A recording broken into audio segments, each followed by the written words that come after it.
গল্পটি শুরু হয় জুম্বি ভাইরাস দ্বারা আক্রান্ত একটি পৃথিবী দিয়ে, যা পুরো বিশ্বকে সম্পূর্ণরূপে ধ্বংস করে ফেলেছে। বিশ্বের প্রায় মানুষ হয় মারা গেছে অথবা জুম্বি ভাইরাস দ্বারা আক্রান্ত হয়েছে। সরকার বেঁচে থাকা কয়েকজনকে তার সুবিধাগুলোতে রেখেছে, অনেকটা বন্দীদের মতো। তবে এখন 8% বেঁচে থাকা ব্যক্তি আছেন যারা সরকারি আশ্রয়ে যায়নি এবং তাদের বাড়িতে আছেন। এই বেঁচে থাকা ব্যক্তিদের মধ্যে রাবি নামের একজনকে দেখতে পাই।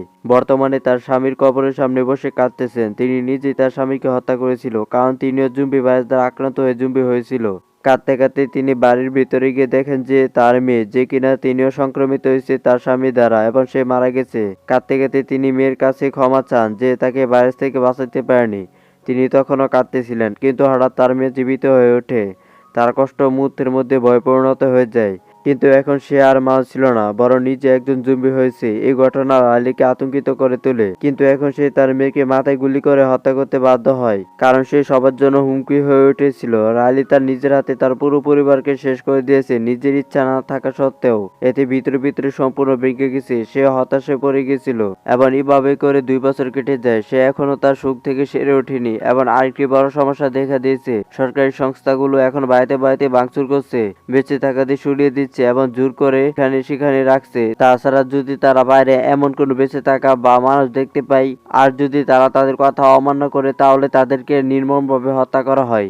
এই মুহূর্তে সে বন্দুক হাতে বের হয়। তার চাচা তাকে বেশি দূরে গেলে বেঁচে থাকা কষ্টের হয়ে যাবে এবং দূরে যাওয়াটাই খুব বিপজ্জনক। তারপর সে বলে, সবকিছু যখন চুরি হয়ে গেছে তাহলে তার বিপদের কি থাকে।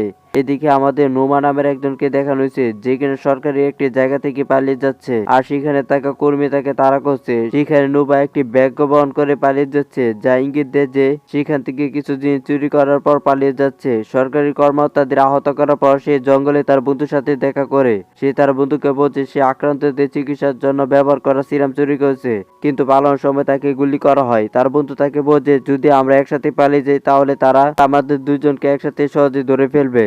এবার সে আরো বলে যে তুমি আমার মাথার টুপিটা নিয়ে নাও। নোভা তার বন্ধুকে একলা ছেড়ে যেতে চায়নি, কিন্তু তার বন্ধু নোভাকে মনে করে দেয় যে তাহসিলের এখন সিরামের খুবই প্রয়োজন এবং তা চিন্তা করার সময় নেই। তাকে এক্ষুনি এই জায়গা ছেড়ে যেতে হবে। ঠিক তখন সরকারি লোকেরা কাছাকাছি চলে আসে। নোভার বন্ধু তাদের লক্ষ্য করে নোভা থেকে তাদের বিভ্রান্ত করার চেষ্টা করে। এখানে সরকারি এজেন্টের মধ্যে একজন ছিল খুবই বুদ্ধিমান। সে তার পিছনে লুকে তার দিকে বন্দুক তাক করে। নোভার বন্ধু পিছনে ফিরে তাকাতেই সে বন্দুকের বাট দিয়ে তাকে আঘাত করে, যার ফলে সে সেখানে অজ্ঞান হয়ে যায়। লোকটি যখন জ্ঞান ফিরে পায় তখন তারা নোভার সম্পর্কে জিজ্ঞাসা করে। তাকে নোভা কোথায় আছে বলতে বলা হয়, কিন্তু নোভার বন্ধু নোভা বর্তমানে কোথায় আছে তার অবস্থান বলতে রাজি নয়। এই কারণে এজেন্ট লোগান খুবই রেগে যায় এবং সে রেগে গিয়ে নোভার বন্ধুকে হত্যা করে। নোভা যে বর্তমানে এই ঘটনাস্থল থেকে অনেক দূরে ছিল, সেও গুলি শব্দ শুনতে পায় এবং বুঝতে পারে যে তার বন্ধুকে তারা মেরে ফেলেছে। এই বিষয়টা তাকে খুবই কষ্ট দেয়, কিন্তু তারপর সব বলে সামনের দিকে এগিয়ে যেতে থাকে। এখানে আমরা আবারও রাইলিকে দেখতে পাই, যে কিনা একটা নদীর তীরে বসেছিল। তার মেয়ের স্মৃতিতে হারিয়েছিল। সে তার মেয়ের কষ্টের জন্য পাগল হয়ে যাচ্ছে এবং এখন সে ভাবতে শুরু করে যে কেননা তার মেয়ে এবং তার সব পরিবার যেখানে আছে সেও সেখানে চলে যাবে না। অন্য কথায় আমরা বুঝতে পাই যে সে নিজেকে মেরে ফেলার কথা বলছে। এই চিন্তা করে সে তার ঘাড়ে বন্দুকটি রাখে। নিজেকে মেরে ফেলা ঠিক আগে সে কাছে একটি অদ্ভুত শব্দ শুনতে পায়। ঘুরে ফিরে দেখতে পায় যে একই সংস্থার একটি ব্যাগ ঝুলছে। তারপর সে এটা নিয়ে চিন্তা করতে থাকে এবং তারপরে সে কাছে একজন আহত লোককে দেখতে পায়। সে তাকে সোজা করে সাহায্য করে এবং আমরা দেখতে পাই যে এ হচ্ছে নোভা। নোভার অবস্থা এতটা খারাপ ছিল যে সে অজ্ঞান হয়ে পড়ে যায়। তারপর সে লক্ষ্য করে যে তার গুলির আঘাতের চিহ্ন আরো খারাপ হয়ে গেছে। সে যে কোনো সময় মারা যেতে পারে, এখনো কোন রকম ভাবে বেঁচে আছে। লাইলি ভয় পেয়ে এখান থেকে চলে যেতে চায়। সে কোনো ঝামেলায় পড়তে চায় না, কিন্তু কিছু দূর যাওয়ার পর তার মন তাকে থামিয়ে দেয়। এক অদ্ভুত অস্থিরতা তার হৃদয়কে আঁকড়ে ধরে। তাই সে ঘোড়ার মধ্যে চাপিয়ে রাইলি তাকে বাড়িতে এনে তাকে সেখানে থাকার ব্যবস্থা করে দেয়। পরে যখন রাইলি তাকে ভালোভাবে পরীক্ষা নিরীক্ষা করে তখন সে দেখতে পায় যে তার কাছে একটি টিকা রয়েছে যা সংক্রমিতদের আবারও সুস্থ করে তুলতে পারে। রাইলি ভ্যাকসিন থেকে খুবই খুশি হয়। তারপর তার মনে পড়ে যে অনেক দেরি হয়ে গেছে। সে ইতিমধ্যে তার সাথে থাকা সকল জম্বিদের মেরে ফেলেছে। তাই সে ভাবে যে এই ভ্যাকসিন নিয়ে আমি কি করব।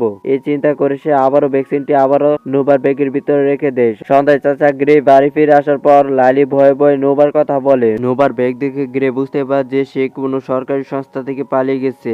লাইলি যেহেতু তাকে এখানে আশ্রয় দিয়েছে, এই কারণে তাকেও বোকা বলতে থাকে এবং খুবই রেগে যায়, কারণ সংস্থাটি এখন নোভাকে খুঁজতে এসে তাদেরকেও খুঁজে পাবে এবং ধরে ফেলবে। এবং এখন তারা দুজনেই নোভা সহ বিপদে পড়ে যাবে। নোভা যেখানে আছে তার ঘরের দরজা বন্ধ করে সে রাইলিকে লালিকে বলে যে সে সকাল হলে এখান থেকে অনেক দূরে চলে যাবে। লালি এতে খুবই কষ্ট পায়। চাচা রাতে খাবার টেবিলে তাকে বোঝানোর এবং উৎসাহ করার চেষ্টা করে। তাকে বোঝে সে কয়েকদিনের মধ্যে শহরে যাবে এবং বাড়ির নিরাপত্তার জন্য কিছু সিসিটিভি ক্যামেরা নিয়ে আসবে এবং বাড়ির নিরাপত্তা বাড়াবে। কিন্তু লালি খুবই রেগে যায় এবং তার সাথে চিৎকার করে কথা বলে যে এই বাড়িতে সুরক্ষা করার মতো আর কি এমন জিনিস রয়েছে।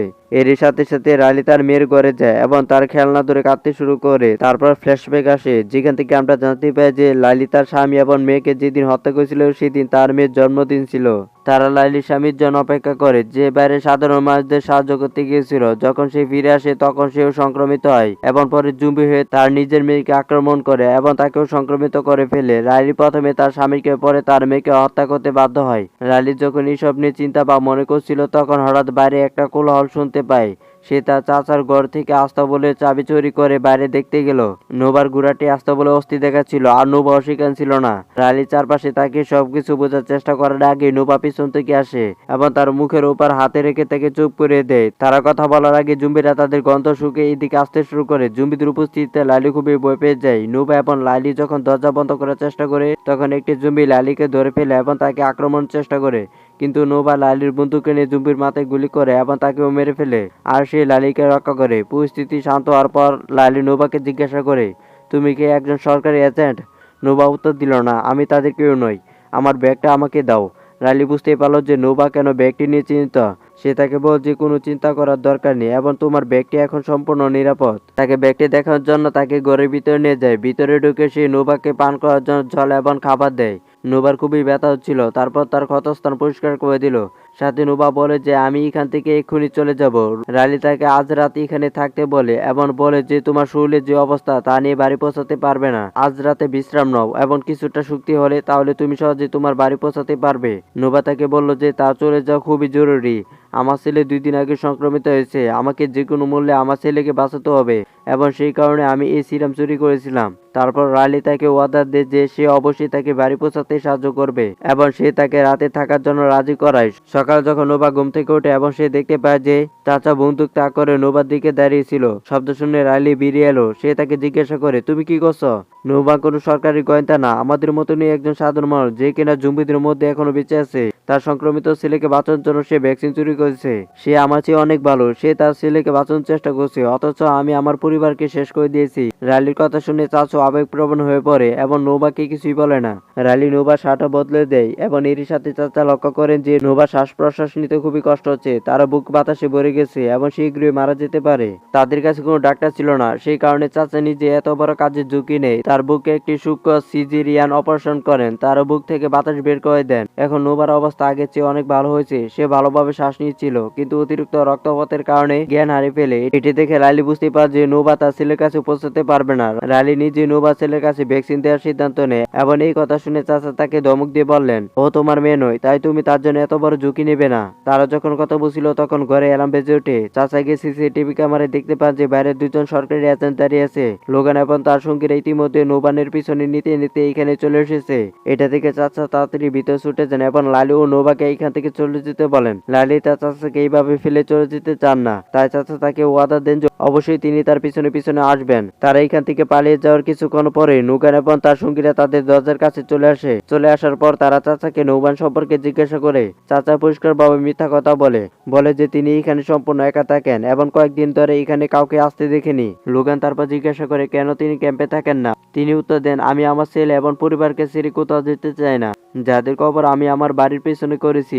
লোগান তখন নোবা এবং লালিকে ঘোরাতে করে পালিয়ে যেতে দেখে এবং বুঝতে পারে যে চাচা তাদের সাথে যা কিছু বলেছিল তা সম্পূর্ণ মিথ্যা কথা এবং বলে, পরে আমি আপনাকে দেখে নিব। এখন সে তাদের ধরার জন্য তাদের উপর গুলি চালাতে শুরু করে। চাচা তাদের বাঁচানোর জন্য নোগানের লোকদের উপর গুলি চালাতে শুরু করে, কিন্তু সে অসংখ্য গুলি দ্বারা বিদ্ধ হয়। নোগানের লোকদের দৃষ্টি বাইরে চলে যায় এবং তারপর নোগান চাচার কাছে তাকে বিদ্যুৎ স্পর্শ করে এবং তাকে নির্যাতন করে হত্যা করে। নোগানের যে মহিলা কর্মী আছে সে এই দৃশ্য দেখে রেগে যায়। সে বুঝতে পারে যে মানুষের সাথে যেমন আচরণ করছে সরকার তাকে তা করার জন্য বলেনি। সে খারাপভাবে মানুষকে যেভাবে ইচ্ছা সেভাবে হত্যা করছে। অবশেষে তার অংশীদার বলে, আমি তোমার খারাপ কাজের অংশীদার হতে চাই না। একথা শুনে সে খুবই রেগে যায় এবং তাদের দুজনকে একা খুঁজে বের করার জন্য বেরিয়ে পড়ে। আমরা তখন নোবা এবং লালিকে বনের দিকে এগিয়ে যেতে দেখি। নোভা লালিকে বাড়ি ফিরে যেতে বলে এবং আমি এখন একলা এগিয়ে যাব। এ কথা শুনে লালি উত্তর দেয়, না, আমি তোমার সাথে তোমার বাড়ি যাব। আমি আমার মেয়ে আবার স্বামীকে বাঁচাতে পারিনি, কিন্তু আমি তোমার ছেলেকে বাঁচাতে সাহায্য করতে চাই। আর যদি আমি তোমাকে সাহায্য না করে বাড়ি চলে যাই তাহলে এই অপরাধ বোধ নিয়ে আমি বাঁচতে পারবো না। তার পরিস্থিতি বুঝতে পেরে নোভা মাথা নাড়ে এবং তাকে এমন একটি স্প্রে দেয় যার ফলে জম্বিরা তার গন্ধ পেতে সক্ষম হবে না, যার ফলে তারা সহজে জম্বিদের এড়িয়ে বাড়ি পৌঁছাতে পারবে। তারা যখন কথা বলছিল তখন নৌকার পিছন থেকে এসে তাদের লক্ষ্য করে গুলি চালাতে শুরু করে। একটি গুলি নৌবানের গায়ে লেগে যায়। তারা দুইজন বাধ্য হয়ে পায়ে হেঁটে যেতে লাগে এবং কিছুটা এগিয়ে জঙ্গলে লুকিয়ে থাকে। নোভা বুঝতে পারে যে তার শরীরের অবস্থা খুবই খারাপ, সে বাড়িতে পৌঁছাতে পারবে না। তাই সে রালিকে বাড়ির পথে ব্যাখ্যা করে এবং তার ছেলেকে বাঁচানোর জন্য অনুরোধ করে। সে তার ব্যাগটি তাকে দিয়ে পালিয়ে যেতে বলে। এখন আর নুগান লালির কাছে পৌঁছাতে পারছে না। আহত নোভা তখন উঠে নুগানকে থামানোর সাহস তৈরি করে। নুগান এবার তাকে আবারও আক্রমণ করে, কিন্তু এবার বন্দুক দিয়ে নয়, ছুরি দিয়ে। তবুও নুবানের ছেলেকে বাঁচানোর ইচ্ছা এত ছিল যে সে হাল ছাড়েনি, এমনকি আঘাতের পরেও। নুবা নুগানের ছুরিটি কেড়ে নেয়, তার গাড়ি ছুরি আঘাত করে এবং তারপর তার নিজের শখ বন্দুক দিয়ে তাকে হত্যা করতে সক্ষম হয়। ইতিমধ্যে আমরা লালিকে বনের মধ্যে দিয়ে দৌড়াতে দেখি। রাত হয়ে গেছে এবং তাকে অসংখ্য জম্বি তাড়া করছিল।